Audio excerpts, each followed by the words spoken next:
Good morning.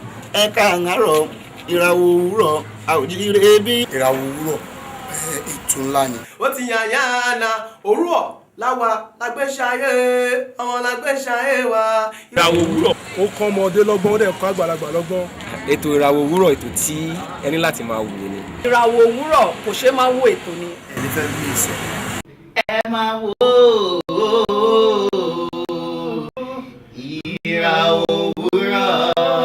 Ètò tá wà lórí ẹ̀yìn Irawo Owuro tó rànjú mọ́ mi ò ń pẹ́. Irawo Owuro láyé wàṣẹ ti rí bó ṣe ń lọ. Irawo Owuro ètò ni o tẹ́ bá ti wò ẹ̀ tí program wò rárá. Don't change that dial. Now my son.